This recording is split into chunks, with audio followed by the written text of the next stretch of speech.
Welcome to the referendum debate. 4 days to go and the polls neck and neck. Scotland faces its biggest ever decision, and tonight we're in Stirling.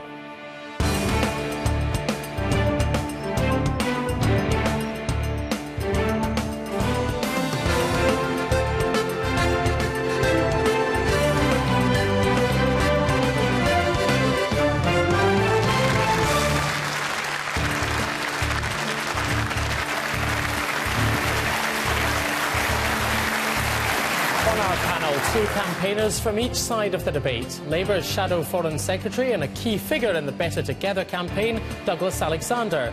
Stewart Hosie, the SNP's Treasury spokesman at Westminster. The leader of the Scottish Conservative Party, Ruth Davidson. And the actor and Yes campaigner, Elaine C. Smith.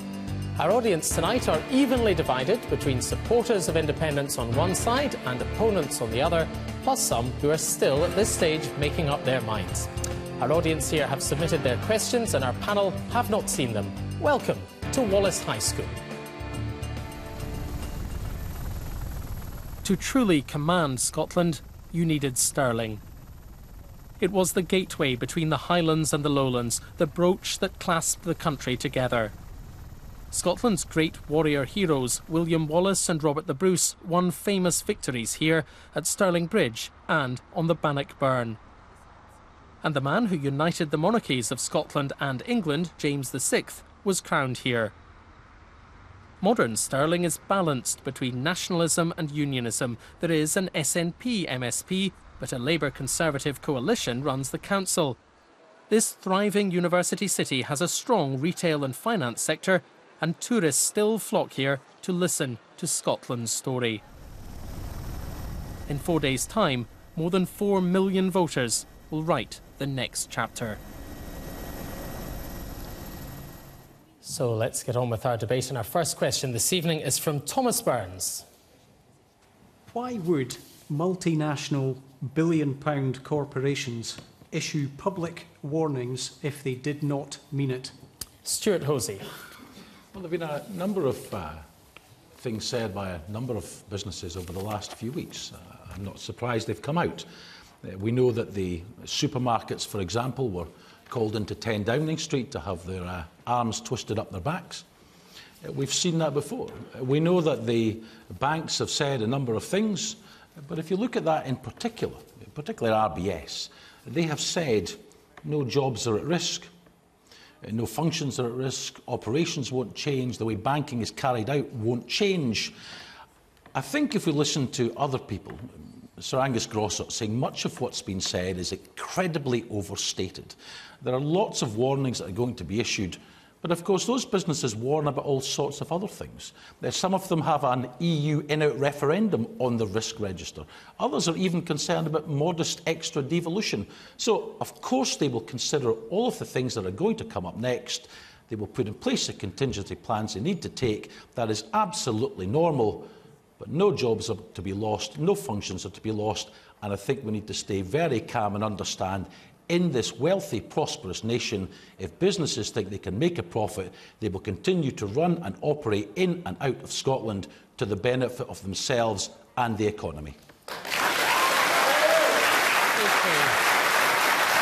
We want to take as many questions as possible from the audience, so please put your hands up and I'll come to you in a minute. But first, let's go to Douglas Alexander.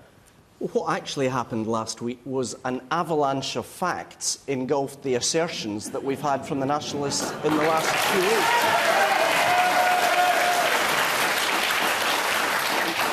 You have to ask why every single Scottish bank said that they would move their registered headquarters to England in the event of a yes vote. It's because 90% of the products of many of those banks are sold to English customers.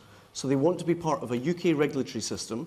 They want the authority of the Bank of England, a central bank behind them, and they want the security of 63 million taxpayers standing behind them. So it's not some great conspiracy involving MI5, the BBC, Iceland, ASDA, and a whole range of other organisations. The fact is, these organisations are not lying. They've got a responsibility. I think they did probably come out last week because of the poll we saw at the weekend suggesting that yes support was at 51%, and they felt an obligation to give voice and to speak up. Personally, I believe there is a better way that we can secure the 200,000 jobs that are in financial services here in Scotland, and that's to have the faster, safer, better change that is being offered within the United Kingdom so that we can hold on to the currency, we can hold on to the regulator, we can hold on to the stability that's the platform for those Scottish jobs. Thank you. Man of the pink in the front row. Thanks. Douglas Alexander mentions a whole sea of facts, and I would love to see just one. And maybe I could put it to you that I would ask you just one. You know, I know lots of companies who relocate their head office and there are 0 job losses. So can I ask you to tell me, of the 3 major Scottish banks, how many jobs will be lost and what will the impact be to the economy? Well, you don't need to take my word for it. If you look at what Nicola Sturgeon, the Deputy First Minister, has said in the past, retention of corporate headquarters is fundamental to the Scottish economy. I used to be a lawyer in Edinburgh. Once you lose headquarters capability, then it's not just the jobs within those organisations, it's the lawyers, it's the accountants, it's the support services. We've got an interest in keeping every possible corporate headquarter that we can. And when we're in a position that we are now, with just 4 days to go, the Scottish Government is silent. In any other circumstances, they would be saying this is effectively the end of Scottish banking. OK, let's take a point from the man in the white shirt. Yes. Mr Hosie, the chief economist of Deutsche Bank clearly doesn't have a dog in this fight, yet he has seen fit to make some comments. I wonder what do you think, whether he's missing something or whether he's an idiot? OK, I want to bring in the other panel, so we'll come back to that in a minute, but we'll go to the woman on this side first with the yes badge. Douglas, is it not also true that in the event of the EU in-out referendum that American companies are going to move out of Britain to Ireland? OK, let's put that to Ruth Davidson. Sure. Well, first of all, I want to pick up on something that Stewart said when he was saying that there was no jobs at risk here at all. I don't accept that, and neither does the head of Standard Life, who said that he would be moving some of his operations south of the border. There's 5,000 people employed in Edinburgh with Standard Life. I want to know why those jobs aren't worthwhile of Stewart's concerns. And I think one of the things that this conspiracy has about people speaking out, on Monday, billions of pounds were wiped off Scottish registered companies on the stock market. An hour after RBS said on Tuesday that it was going to shift its registered headquarters south, it had made £490 million of that back. Now, the Prime Minister, all of the people on our side have been perfectly clear about this. We want as many voices to be heard in this debate. The only people that want to stop voices talking about what's happening seems to be on the other side. People like Jim Siller say there's going to be a day of reckoning for Scottish businesses. People like Jim Siller saying that BP is going to have to bend the knee, that John Lewis, there's talk of a boycott. What kind of people do these companies think they are? They will find out. I don't think it's good for Scottish business. I don't think it's good for people looking at Scotland, wanting to see Scotland open for business, to see a whole list of companies say they're moving their headquarters down south. I don't think that's good for Scottish business. I don't believe Stewart really thinks that's good for Scottish business either. Elaine C. Smith, yeah. Is there a day of reckoning on the way if there's a yes vote for businesses in Scotland?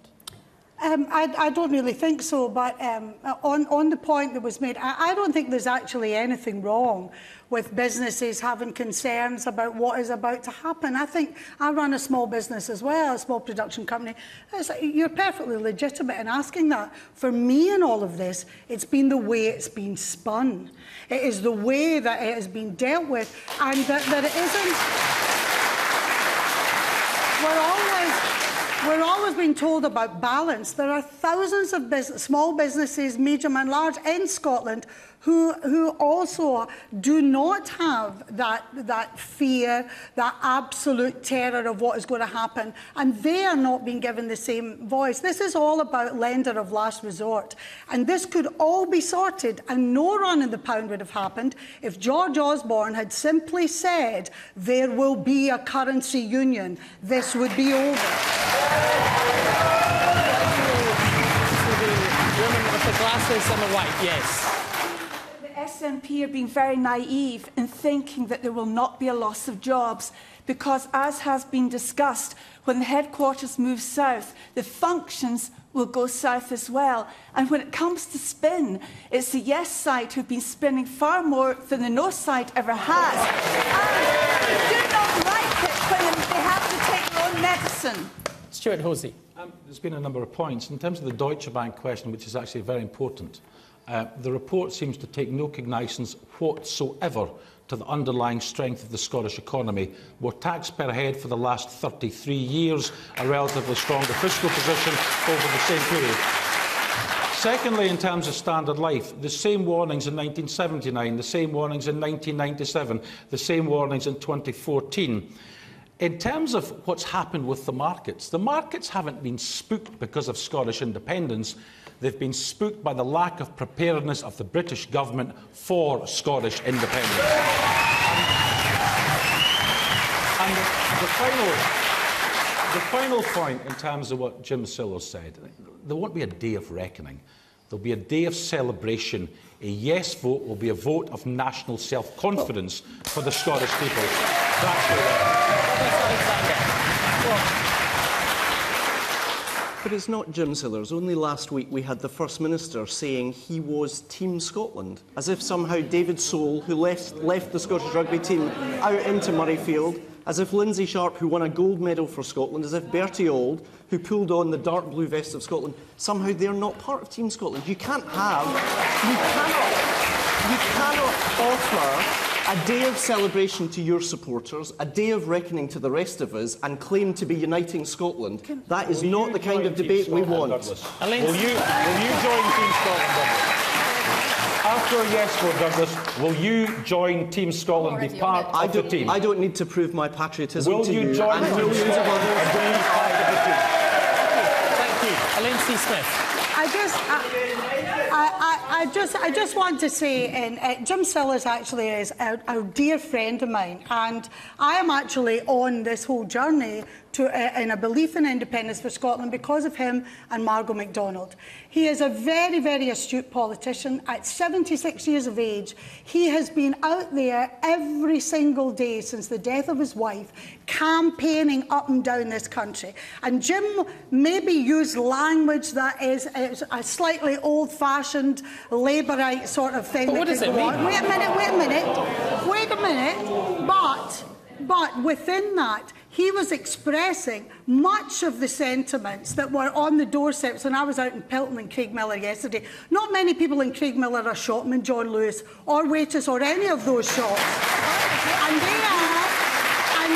And they were concerned. A lot of citizens are concerned at that sort of threatening coming from businesses, almost saying to them, if you don't vote the way we want to, we will. And it is your democratic right. If you don't think that somebody is treating you right, you take your business elsewhere. And that's a perfectly legitimate thing to do. Right, let's take a point from the man on the edge here. Yes.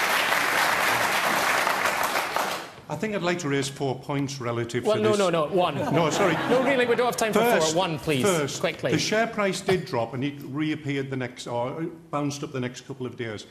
That could have been avoided if the Chancellor had come out and defended it. But the real reason that happened was because somebody in the Treasury leaked that. Now, in addition to that,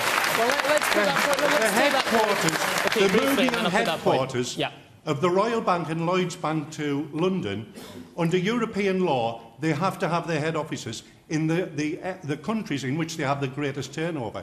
You should remember, and you should know this, Douglas, that Lloyds have had their headquarters in London for many, many years. But who is the major shareholder in the Royal Bank of Scotland? And how dare they come out and say that unless they had the shareholders, in other words, the Treasury, condone them actually coming out and stating that. Let's have an answer. Ruth Davidson. As I understand it, the Treasury were responding directly to media requests, and they were responding to them with the best of the knowledge that they had. The Sun newspaper had already... Well, just for the record, I received that email and I didn't request it. Well...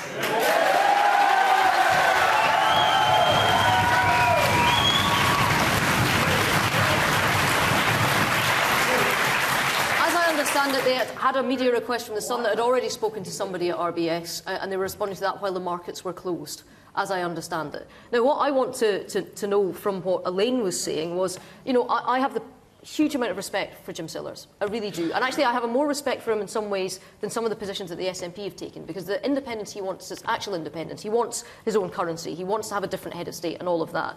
But let's not write off what he said. He didn't say it because he was caught out by a journalist. He crafted a press release and sent it to the whole of the country. And I actually don't think that the undertones of that were terribly helpful to anybody in this. Day of reckoning, learn to bend the knee, talking of boycotts. You know, this doesn't help us when we come back together, because no matter what happens on the 18th, we have to come back together as a country. And I think when I look at Alex Salmond, and he's organising his day of celebration, he says he's got his negotiating team in place, I look at the semi-final team of a football team in the semi-finals. It's already booked the Open Top bus for having won the final. And we know how that goes. I'm a Dunfermline fan. That doesn't work out. And I don't think that he should be taking the people of Scotland for granted when the votes haven't been cast yet. So for the next 3.5 days, I'm out there fighting. I'm not boycotting. I'm not standing outside the BBC talking about conspiracies. I'm out there fighting for Scotland. Thank you very much. Let's take another question. But before we do, just to remind you that you can contribute to tonight's debate on Twitter. The hashtag is BBCIndieRef. You can text us on 80295, and you can also email us at referendumdebate@bbc.co.uk, and you can go to the BBC Scotland News website to see a selection of your comments. Another question now from Alan Caldwell. Better Together were sincere about more powers. Why was it only offered 1 week before? If Better Together were sincere about offering more powers, why were they only offered with a week to go? Ruth Davidson. Well, one, they weren't. We set up our Strathclyde Commission almost 2 years ago. We returned that much earlier this year. It's been sitting on the Scottish Conservative Party website. Our plans for more powers available for anyone to see, www.scottishconservatives.com, for a number of months. We are utterly convinced that, as a Conservative and somebody from the right of centre, I want to end the situation in Scotland where a First Minister and a Finance Minister at the start of every year get a block grant, and all they're in charge of doing is handing that out, and they never have to look a taxpayer in the eye. I want a First Minister and a Finance Minister in Scotland to look at taxpayers and be in charge of the taxes that they raise. So it's not about what we've had for 7 years. Well, that's what you get with a Noble. And what it's not about is, it's not about saying that everything that's good in Scotland is because the Scottish Government spent money on it, and everything that's bad in Scotland is because of these guys down at Westminster. And that's all we've had for 7 years. That doesn't make our country better. We can have a better country. Thank you. Without losing the things that we like about being part of the United Kingdom. OK, a point from the man in the purple shirt, right in the middle of the audience. Yes. Is it not true that because this is a constitutional change that you're offering us more powers, that has to go through the House of Commons, and they can then veto any powers that you give Scotland? OK, thank you. We'll go to the right way up the back.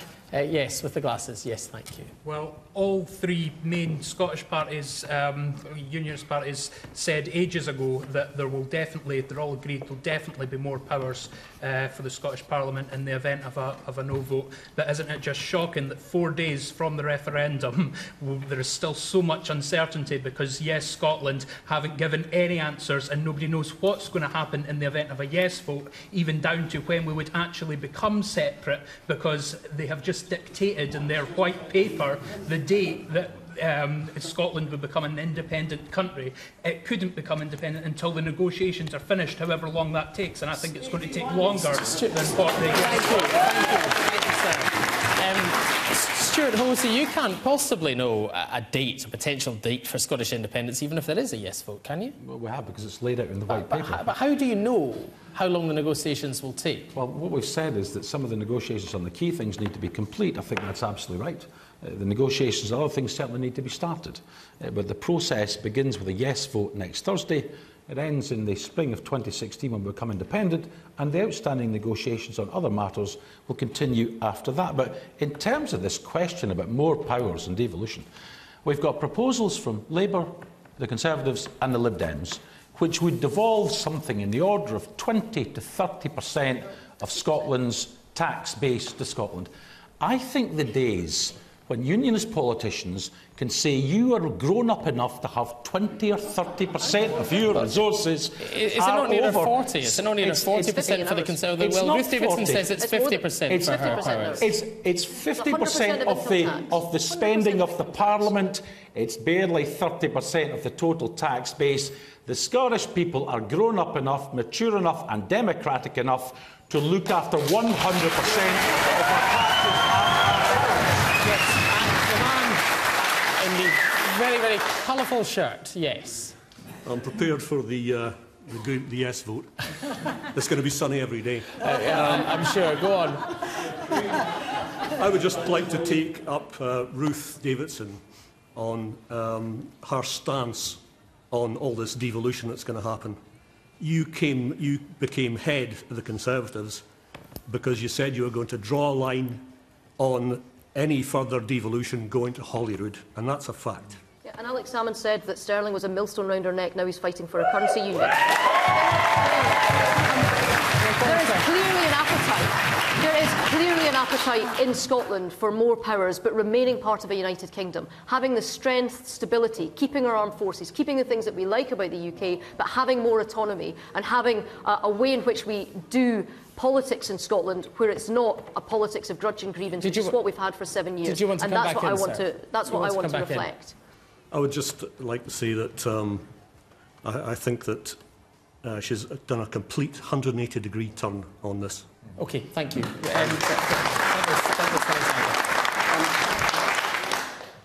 I've been in Scottish Labour for almost 30 years, and every one of those days I've believed in devolution. I've stood in George Square in 1992 demanding a Scottish Parliament. I've carried torchlit banners in Carlton Hill. I've stood in the rain in the meadows arguing for a Scottish Parliament. But when the late, great Donald Dewar said that devolution was a journey, I think he spoke the truth. And it's a journey to a different destination from separation from the rest of the United Kingdom. So I'm proud of the fact that we legislated back in 1997 to establish a Scottish Parliament. I'm proud of the fact that since then we've had 27 further devolutions of powers within the United Kingdom to that Scottish Parliament. And so when we published our proposals back in March, Powers for a Purpose, it was setting out Scottish Labour's thinking about how do we get a stronger Scottish Parliament with the strength, stability and security of the United Kingdom behind us. Why did you water it down? Why did you water it down from your original proposal? It was watered down in terms of income tax. It was a democratic process and came up with the proposals that we put before the Scottish Party, which was accepted unanimously. Which were weaker than the original proposals. Well, there were interim proposals which we looked at, and we've said, let me answer your point. We've said that we believe, and this is a serious point. I know there are some people in this debate who believe that nothing good can ever come from the rest of the United Kingdom. We believe to strike the right... Well, that's significant, and I accept that. I just disagree.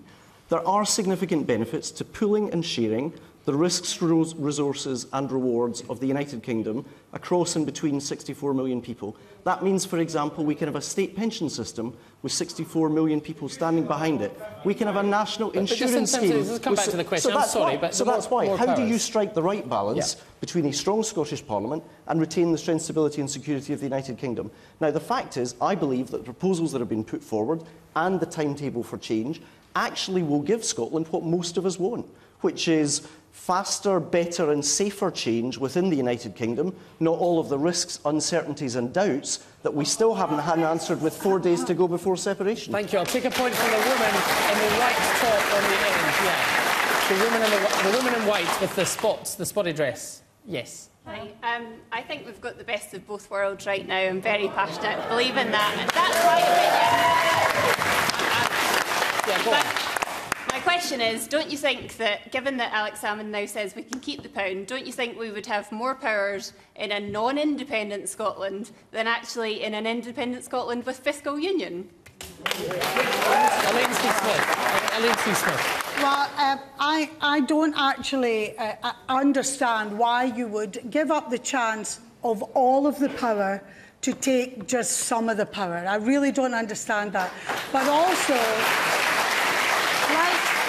I would like to say, like Douglas, we were in the same demonstrations. And, you know, a great admirer of Donald Dewar. I was there involved in a constitutional convention that brought about the Scottish Parliament. And those are things that I treasure. It is a journey. And I think at this point, we are at a really, really important part of the journey where Scots have got to the point they now, the campaigns that have gone on both sides here actually have been wonderful to be part of during this 2 years. Although there have been negative parts of it as well, I think it is wonderful. We're on more powers. No, I just wonder if I think the woman would like to come back to you. What would you like to say? Yeah, the reason that I don't feel we need more powers is that I have an MP at Westminster. I'm British. I'm already represented at Westminster.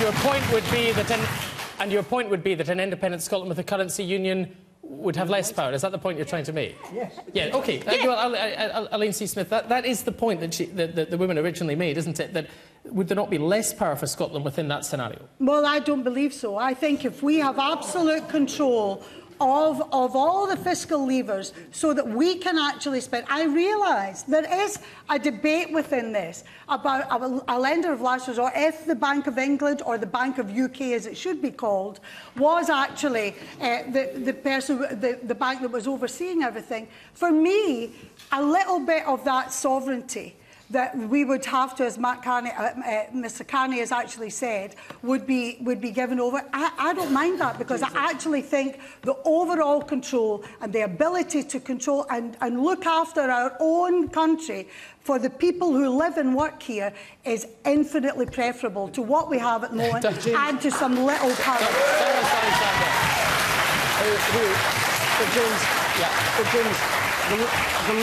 The lady who asked the question is absolutely right. The currency union as proposed, and we know why it's been proposed, they worry that they would lose the referendum if they weren't able to pretend they can keep the pound. If we have a currency union, we will end up as Scots with less power, not more power. It means that a government in London to whom we would send no representatives would set our interest rates, which affect our rents, which affect car loans, which affect credit card bills. It means they would set the parameters for fiscal policy, as Elaine says.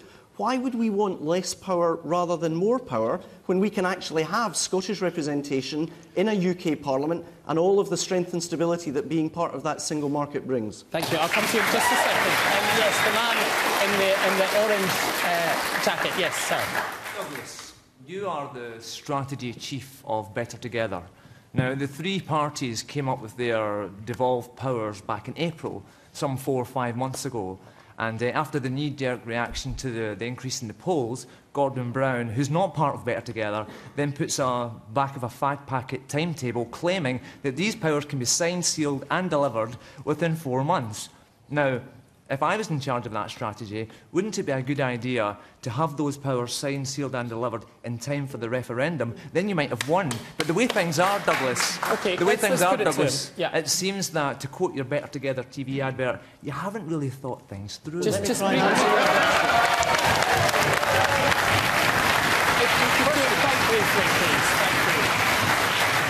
of all, if people are making their judgment as to the back of a fag packet, I don't know if you've had the chance to read the Yes side's proposals on the currency, but they are deeply, deeply troubling.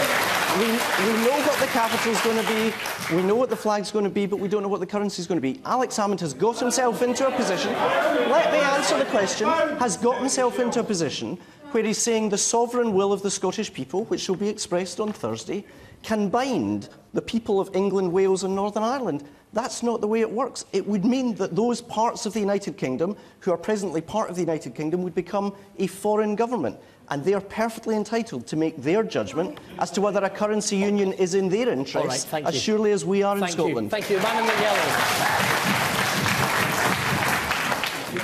As Douglas mentioned there a minute ago about the monetary policy and fiscal policy effectively becoming the prerogative of the Bank of England, and we have no control over it, I don't see how that advances our cause as a nation, particularly given the tendency on the Yes Scotland campaign to basically talk down and poison the relationship with the rest of the UK. And I'm wondering how many companies have to give warnings of price rises or possible redundancies. And I know 2 people at RBS who have been told that their job is at risk as a result of what's going on. OK, thank you. And we'll come to the man here with the glasses. Sorry, behind you, sir, behind you. Yeah. We were told by Alistair Darling and by Alex Salmond that this would be a non-political debate. Now, I know of nothing more given more express opinions than this referendum. Surely we should have it as a non-political debate, because none of us here will be involved, because by the time the referendum is taken, by the time devolution comes in or independence comes in, we'll all be at 6 feet under. All right, well, thank you very much. Let's take the next question, actually. Let's take the next question now at this point from Paul Garner. Paul Garner. Hi. Do the panel feel that the media coverage during the run-up to this referendum has been fair and impartial? Has media coverage been fair and impartial?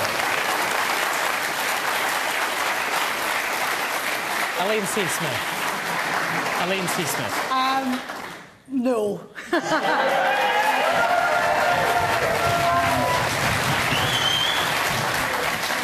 And I have been really, really disappointed, I have to say. The fact that we are actually neck and neck in the polls is nigh on a miracle, I think, at the moment,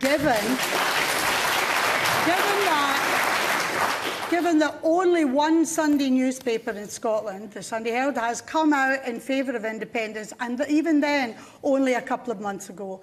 I think the barrage of negativity, the barrage of things that are biased, that have emerged through the London-based papers, has really shamed us all, I have to say. And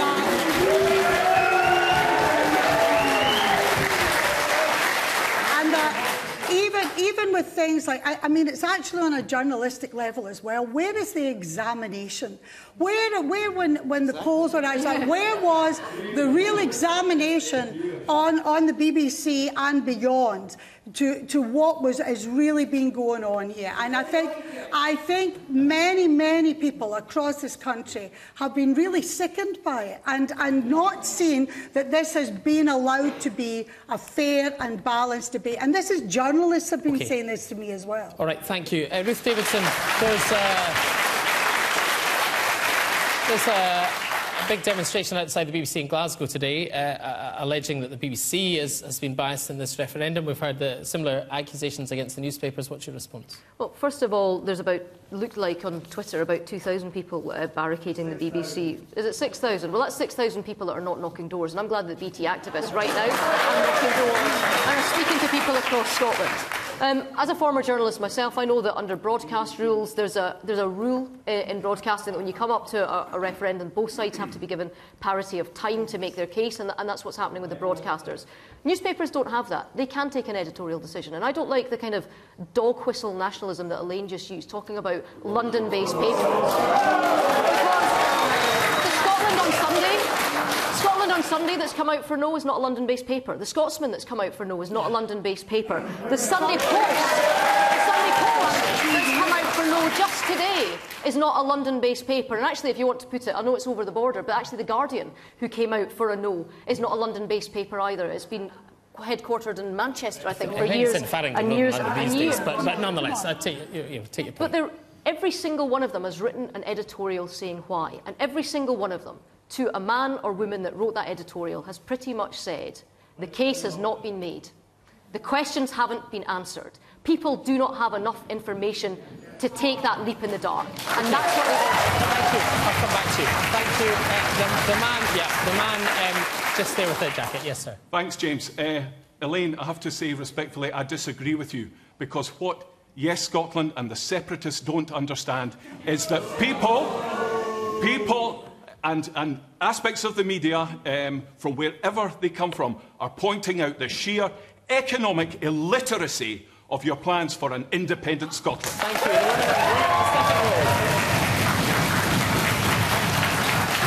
Yes. Ruth, you say about questions not being answered. As an undecided voter, you're not answering any questions for me right now. OK, thank you. And the woman just behind you with the glasses and the purple. Yes. Yes. I'm just wondering if Ruth ever looks onto Facebook and you can actually see the full interviews of the likes of with John Lewis instead of just the BBC editing, when he didn't actually say what you're saying. He said, I really think you should look a wee bit further than your nose. Thank you very much. Stuart, I'd like to come to Stewart briefly. I'll come back to you, but we've not heard from Stewart Hosie yet. The question was, do you feel that media coverage has been fair and impartial? Do you? I think when you look at programmes like this is the second one I've done. Balanced audience, balanced panel, impartial chair, absolute impeccable balance. However, we then get the metropolitan sneering of certain journalists and the Nick Robinsons of this world, which is causing untold anger in the real world. There are people who I know are voting yes, senior people, who've not declared, who are now likely to declare publicly because of their absolute outrage at the way in which certain parts of the media have chosen to portray this debate. This has energised Scottish politics, energised communities the length and breadth of the people. We're going to have an 80% plus turnout, 97% of the people are registered, and yet that has been, it has been sneered at, it has been talked down, and it's been misrepresented just like that.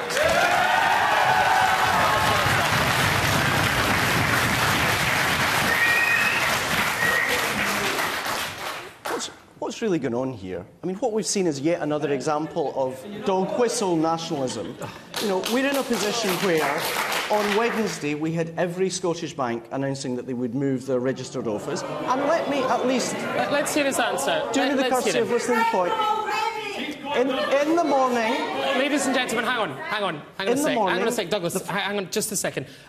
Shouting's all very well, chipping in's all very well, but I'd quite like to hear people's answers as well. Douglas Alexander. In the morning, the First Minister attacked the BBC 5 times on Good Morning Scotland. He then attacked Nick Robinson live at the press conference that the Scottish National Party were holding. Why has he done that? Maybe that's because the BBC's coverage hasn't been very good. Just let me finish the...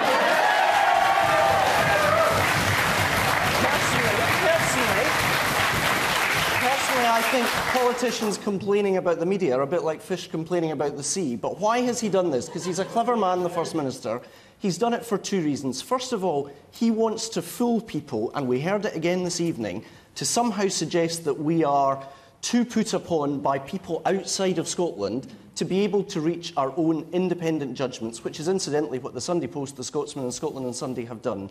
I will fight from now until Thursday at 10 o'clock to defy a First Minister who suggests that only he understands what's good for Scotland, when this is a conversation within Scotland. OK, let's go to the woman with the red scarf. Yes. Yes, madam, yes. Yeah, I think it's shameful for Labour Party to collude with not only the media but big money as well. Because, in fact, if you look at the social media, you will see a YouTube video showing the clip that was shown by Nick Robertson on the BBC and actually what happened in reality. That Alex Salmond answered in length the question he was asked about the currency. Yeah. I think it's shameful that you don't even represent the people of Scotland. OK, well, Douglas Alexander, very quickly, and then we'll come to Elaine C.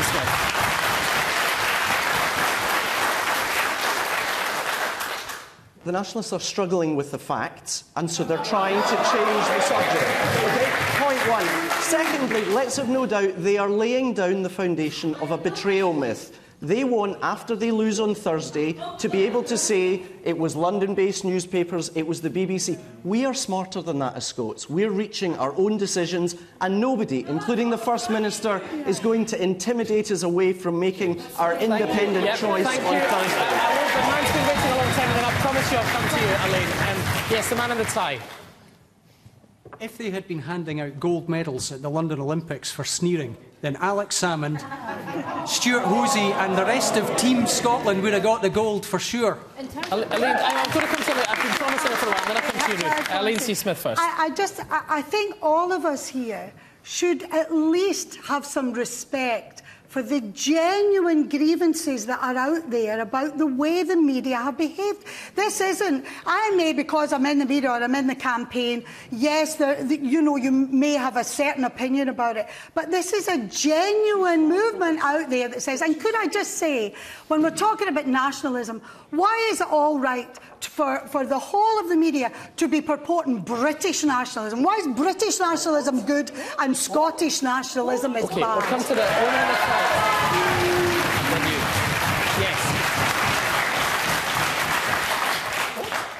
Yes. I'm an undecided voter, and with all the negativity in the last week or so, and particularly from south of the border, I just wonder what will happen if there's a yes vote and yes wins on Thursday. How will the UK government, you know, will they support or hinder the independence for Scotland? Well, we may come on to that, but we'll stick to the media at the moment, if that's OK, and take a point from the man here. Yes. Yes. Just to point out that the Yes campaign is actually larger than Alex Salmond. It's more than one man. And we are sick and tired of hearing these constant attacks on one man. We are a movement. Thank you. Ruth Davidson. Sorry, Vicky. Sorry, Dougie, sorry you don't like it, but we are. I absolutely understand that, and I understand how people that have been involved in this campaign, who perhaps think something different, like Dennis Canavan, the head of Yes, who wants an independent currency, like Patrick Harvey, the head of the Green Party, who wants an independent currency, feels a little bit hamstrung by being tied to Alex Salmond. But when Alex Salmond goes on television and says that the white paper is the mandate, that is what will happen. When Alex Salmond goes on television and says that what's in that white paper would be the sovereign will, then actually the Yes campaign has to take some responsibility that's the prospectus that's being put on the table. And if we are talking about the media, the woman sitting next to you with the red scarf on, who was talking about politicians colluding with the media, well, it was Rupert Murdoch who tweeted that he'd phoned Alex Salmond the night before the poll to have a chat with him about it. So let's not pretend that this is only on one side of this. I mean, I think there's some quite unlikely bedfellows on all sides of this. And, you know, it's not just Alex Salmond, it is Brian Souter and Rupert Murdoch and all the rest of it that's on this side of the debate. Next question. Dorothy Christensen. Let's have a question from Dorothy Christensen. I want to live in a more fairer, more equal society, so should I vote yes or no? Douglas Alexander. You should vote no, and let me explain why. I believe the best foundation by which we can get that fairer and more equal society is 64 million people working together. I don't want a race to the bottom. I don't want a race to the bottom on taxes, on terms and conditions for working people, on pay. And that's what I fear we will see. There is only one measure in those 670 pages of Alex Salmond's white paper, which is about redistribution. It doesn't redistribute money from the rich to the poor. It actually gives a 3p tax cut to some of the richest corporations in society. If we are serious about delivering a fairer society, I would like to see a banker's bonus tax, money taken from the banks to help fund get our young people back into work. I would like to see an energy price freeze so that the big six energy companies actually are held accountable and we can get gas and electricity bills down. I would like to see a banker's levy so that we can make sure the balance sheets of banks are used properly for the benefit of some of the poorest people in society. The difficulty is every one of those policies is opposed by the Scottish Government. Every one of those policies is supported by the Labour Party. So we will be stronger together and we can deliver that fairer society together. Stewart Hosie. Douglas said he wants to see an energy freeze. We've proposed an energy price cut. I think that's a far more sensible thing to do. The enhanced childcare plan saving families £5,000 per year per child. Tax credits and welfare rising in line with inflation. Keeping and extending the living wage, keeping the educational maintenance allowance, building on the support the Scottish Government already gives to those in need with their council tax, helping 500,000 vulnerable families. You see, we've got to make political choices so we can continue to share the risks of keeping Trident 30 miles from our largest city, or we can abandon Trident and make Scotland a fairer place.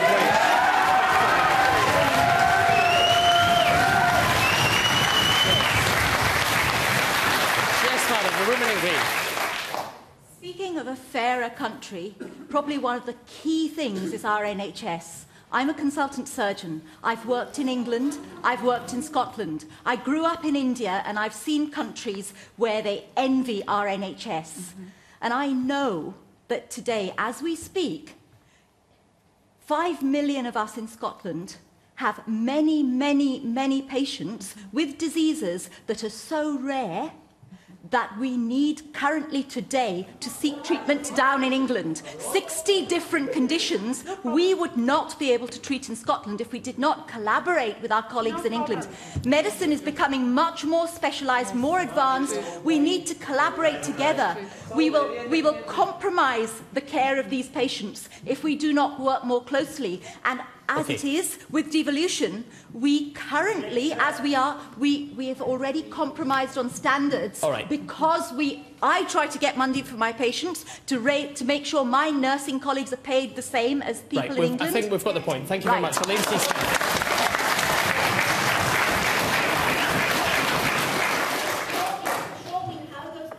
Let's take it apply. Let's take it apply now. Elaine C. Smith. Well, I can't answer the specifics of the NHS not being health minister at all. But it'd be great if we could hear each other. Let's hear this answer, please. Yeah, I do believe, however, that with a written constitution in Scotland, we will enshrine the rights of people here to a health service that will be free at the point of need and ensure that we have the rights to do that. And to have a written constitution, to go back to your point, I believe that voting yes is actually the start of creating a fairer, better society. For the last 50 years of my lifetime, I have not witnessed those powers, or that Westminster in particular, through successive governments, have actually done enough for the people who need it the most. Okay. That is why there is what is being referred to as a politics of grievance, if you like, because it's not being done. The people who need it the most, the poorest, the most vulnerable and the sick, have not been looked after by the people they elected to Westminster, and that is why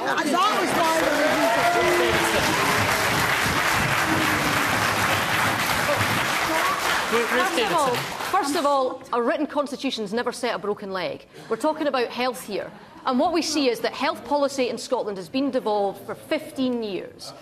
And it has been solely in the control of Holyrood politicians to spend money on health. And the SNP promised that every pound that came up, every pound that came from healthcare down south that is a consequential up here would be spent on health. And they haven't done it. Just this week, the IFS, an independent body, said that the amount of money spent on healthcare down south has gone up by 4.4%. In Scotland, it's gone down by 1.2%. Thank you. They're spending less, they're healing less, they're telling less. Yes. The woman with the scarf and the pink. Yes, the blonde hair, scarf, pink top, the woman further back. You've just put your hand down the second. It was exactly the point that Ruth Davidson has just made, that in that recent IFS report, that there was a reduction in Scotland as opposed to an increase in the rest of the UK. Thank you. And you can't deny that. Thank you. And the man in the blue shirt's further down. Yeah. I just want to pick up on what Mr Hosie said about bringing down energy bills. The actual national grid, £18 billion was set aside this year for the whole UK national grid. £6 billion of that has gone to Scotland. Where are you going to find the money? Through increased energy prices? Okay, let's try to stick to the question, which is contributions on this, please. A fairer, more equal society. The woman with the glasses. Yes, in the middle. If Westminster had any interest in creating a fairer and more equal society, why didn't they follow the guidelines or other recommendations of the Macron report, set up an oil fund and reinvest some of that money into the deprived areas of Scotland? Thank you. And the man with the check shirt. Yes. Registering themselves down south after separation, with big businesses getting a 3% tax cut. Who then bears the brunt of picking up the tab of continuing to fund our public services in Scotland? OK, thank you. And the woman in front, yes. Yeah. I would like to say that I respect Mr Alexander's passion about getting things equal for Scotland, but I worked in Lanarkshire through the Thatcher years, through the Labour years, and I saw what happened with the children, with the unemployment, and I feel that Westminster can't do it. Douglas Alexander.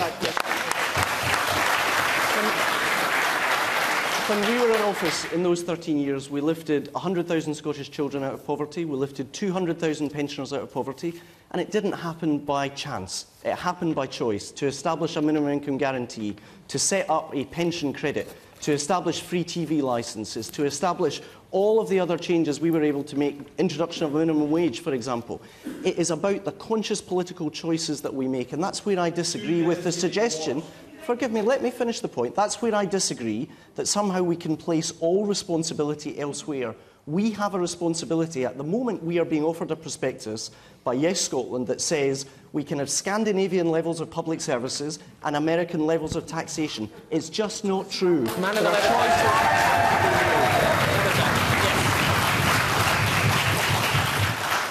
The No campaign have been trying to perpetuate this myth that if we stay in the Union, then we're going to get the best of both worlds. Do they want to tell that to the thousands upon thousands of people who are getting their meals from food banks? Thank you. The woman here, yeah, 2 rows back.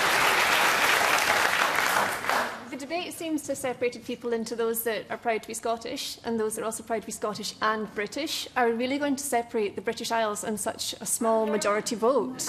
OK, thank you. And the man in the red T-shirt. Yeah, 2 or 3 rows back. Yeah. So, Mr Alexander, your government, 13 years. The Poverty and Social Exclusion Report, there was an unbroken rise from 14% poverty in 1983 to 33% in June this year. You have no record to stand on, sir. You caused more poverty. This government continues to cause poverty. Record numbers of children lifted out of poverty. Record number of pensioners lifted out of poverty. Read the report. I know facts are inconvenient. That's the report. One more point, and then I'll come to Stewart Hosie. Yes, the man in the dark shirt. Yeah. The council's at the vanguard of helping disadvantaged groups, and yet there's been a council tax freeze for 4 years. Thank you. Stewart Hosie.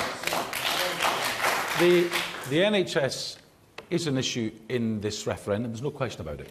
The resource budgets for the NHS in Scotland are rising every single year. And let's be absolutely clear. In the NHS in Scotland today, because it's independent, we have a record number of nurses and midwives, a record number of consultants, paramedic and dentist numbers are up. But the real threat to the NHS comes from the privatisation and charging down south, which would reduce the Scottish grant. I'd like to bring in the woman who. Let's bring in this woman. I'll come back to you. The woman who works in the NHS. Yes. I work in the NHS. I see that for the same job, specialist nurses in my field are paid, are down-banded and appallingly paid compared to a nurse anywhere else in the UK who does the same job. We cannot fill posts in the NHS because the jobs are so unattractive. They are not appreciated, they are not paid properly. Why, if you have a postcode lottery to be born in Dundee, should you get less access to nursing, less access to psychologists than if you were born in Hull or anywhere else in the UK? Ruth Davidson, quickly, Ruth Davidson, I'll come back to you. What Stewart just told this audience is simply not true. The IFS has run the numbers.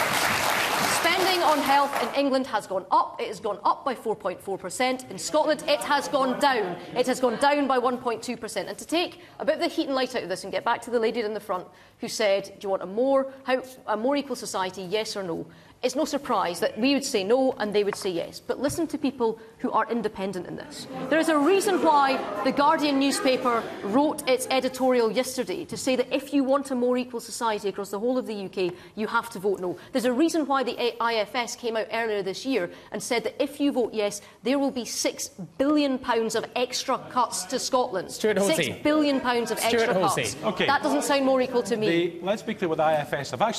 They have said if there is a no vote, the Scottish bloc will continue to fall until at least 2019. Now, the lady's question, none of us want to see postcode lotteries in terms of NHS provision. But I'll tell you this, it will come if we follow the model of NHS privatisation and charging in England. And that's not me that's saying that.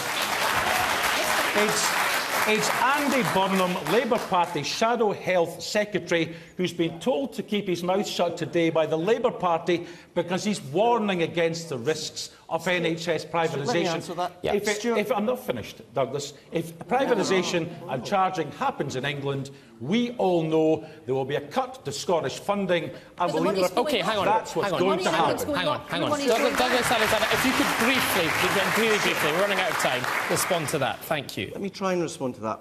My mother worked in the health service in Scotland for 40 years. I don't think somebody working in the health service is a reason to sigh, incidentally. I think it's a reason to feel proud.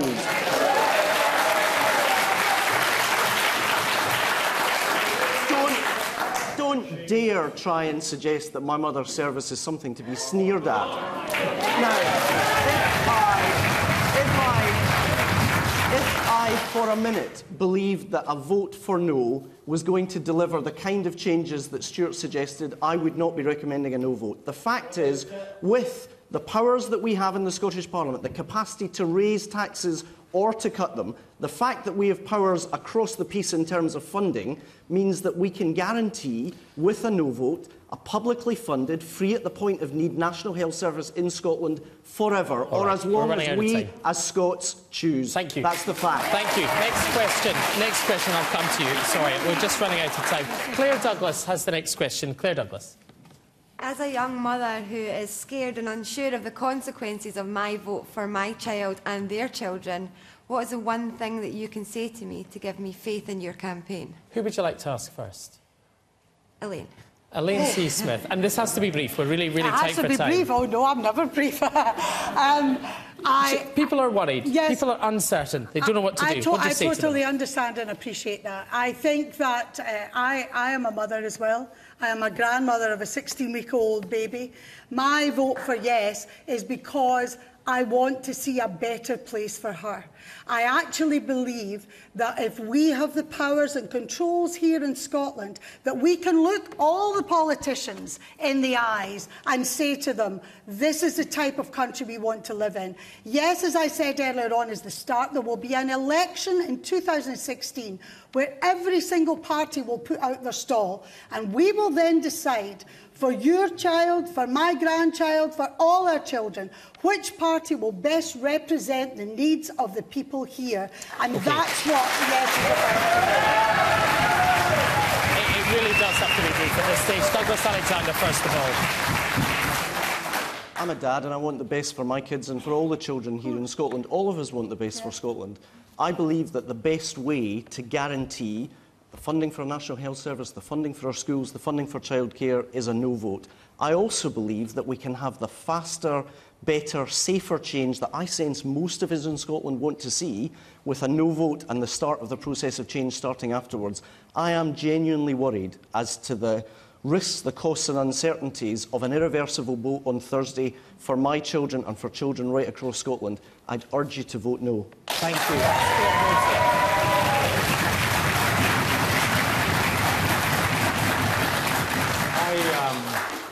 I don't want the risks of UK austerity for my daughter. I want the certainty. I want the certainty of the Scottish people making the right decisions, not just for my child, but for everyone's child within our own nation. Independence is absolutely normal, and I want your child and my child to grow up in a normal, independent country. Ruth Davidson.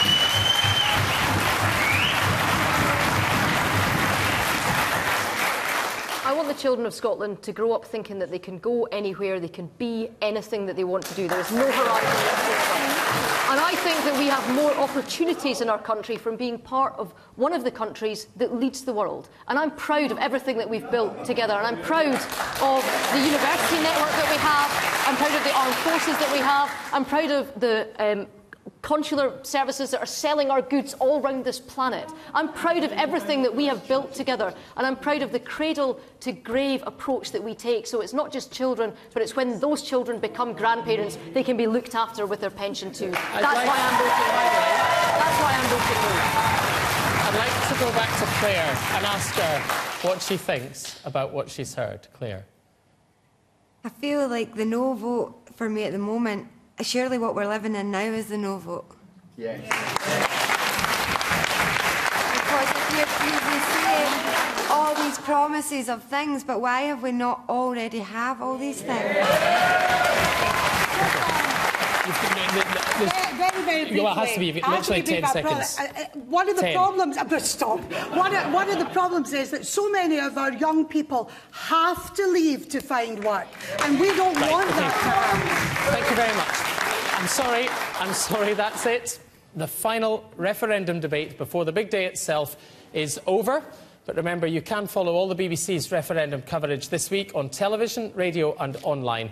My sincere thanks to our panel here and to the audience. Thank you very much. And indeed to you at home. Thank you for watching all of these programmes. From Stirling, good night.